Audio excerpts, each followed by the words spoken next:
السلام علیکم میرے پیارے ویورز، امید کرتا ہوں کہ آپ سب ٹھیک ہوں گے، اور آج کی میری سٹوری ہے امید کا سفر ایپیسوڈ نمبر 3۔ یہ سٹوری بہت ہی زبردست ہونے والی ہے، اور اگر آپ میری ویڈیو دیکھ رہے ہیں تو آپ کی محبت کا شکریہ۔ پلیز میرے چینل کو سبسکرائب، میری ویڈیو کو لائک کر دیجئے گا۔ آئیے چلتے ہیں سٹوری کی طرف۔ میں نے سوچ لیا تھا کہ ان لوگوں کا ساتھ نہیں دوں گی، یہ گھر چھوڑنا پڑا تو چلی جاؤں گی۔ 6 ماہ تک اندر ہی اندر کھچڑی پکتی رہی، کسی نے مجھ کو کچھ نہ کہا۔ ایک دن چا آئے اور کہنے لگے، بیٹی ہم تیرے بزرگ ہیں، یہ تو تم مانتی ہو، ہم یہ نہیں چاہتے کہ تم ہمارے گھر چھوڑ کر کسی اور کے گھر جاؤ۔ پہلے تو ہماری بہو تھی، اب بیٹی بھی تمہارے بارے میں سوچنا ہمارا فرض ہے۔ ہم نے یعقوب کو سمجھایا ہے اور وہ مان گیا ہے، اب تم بھی مان جاؤ تاکہ 2 بول نکاح کے پڑھوا کر ہم ایک طرف ہو جائیں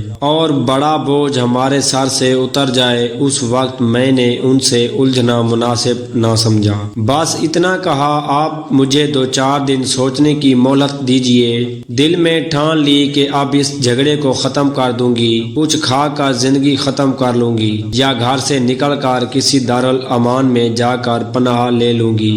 اس رات بہت رو رو کر دعائیں مانگ کر سوئی کہ اے اللہ تو ہی میری رہنمائی کر اور مجھے کوئی اچھا راستہ سجھا دے۔ یعقوب سے تو شادی کا سوال ہی پیدا نہیں ہوتا۔ آدھی رات تک کروٹیں بدلتی رہی، نہ جانے رات کے کون سے پہر نیند آ گئی۔ کیا دیکھتی ہوں کہ اب کے ایوب خواب میں آئے، ان کے ہاتھوں میں پھول ہیں۔ انہوں نے کچھ پھول میری جھولی میں ڈالے اور کچھ یعقوب کو دیے اور کہہ رہے ہیں، تم یعقوب سے سمجھوتا کر لو، میں اس میں خوش ہوں۔ اس وقت میری آنکھ کھل گئی۔ کیسا عجیب خواب تھا، میں کانپ کر رہ گئی۔ بستر پر پڑی لرز رہی تھی، پسینہ پسینہ ہو رہی تھی۔ کچھ عرصہ پہلے یہی خواب میری ساس نے دیکھا تھا اور میں سمجھتی تھی کہ وہ ایک جھوٹا خواب مجھے سنا کر اپنا مطلب نکالنا چاہتی ہے۔ او میرے خدا، تو کیا وہی خواب میرے لاشعور نے دہرا دیا تھا؟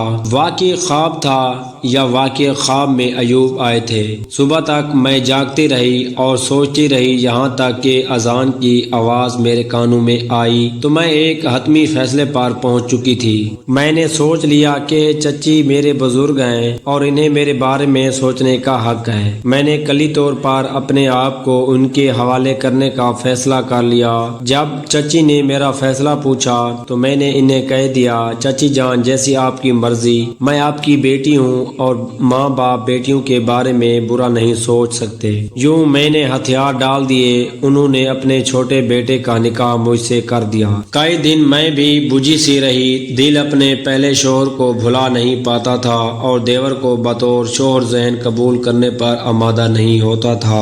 وقت بڑا طاقتور منصف ہے، یہ ظالم و جابر حکمران ہے، اس کے سامنے کسی کی نہیں چلتی۔ رفتہ رفتہ ماضی کے گھاؤ مدمل ہونے لگے۔ ذہن نے یعقوب کو بطور شوہر تسلیم کرنا شروع کر دیا۔ یعقوب نے بھی میری مدد کی، وہ مجھے سمجھاتا، ہم سب تمہاری بہتری چاہتے ہیں اور ہم سب تم سے پیار کرتے ہیں، اس لیے بہرحال جو شاہن وقت تھا وہ گزر گیا۔ وقت گزرنے کے ساتھ ساتھ میرے جسم میں توانائی آنے لگی اور میں زندگی میں دلچسپی لینے لگی۔ ایک دن یعقوب نے بتایا کہ میں نے بھیا کو خواب میں دیکھا تھا، اپنے گلے سے پھولوں کا بار اتار کر میرے گلے میں انہوں نے ڈالا تھا۔ جب یہ خواب دیکھا تو میں نے تم سے شادی کا فیصلہ کر لیا۔ یہ کتنی حیرت کی بات تھی کہ ہم سب جو اپنی اپنی جگہ پریشان تھے اور کسی فیصلے پر پہنچ نہ پا رہے تھے، ایوب نے ہر ایک کے خواب میں آ کر ہماری مدد کی۔ ایک شخص کا بیان جھوٹا ہو سکتا ہے لیکن 3 کا نہیں۔ تبھی سے مجھے یقین ہو گیا کہ مرنے والوں کا اپنے پیاروں سے تعلق ضرور ہوتا ہے،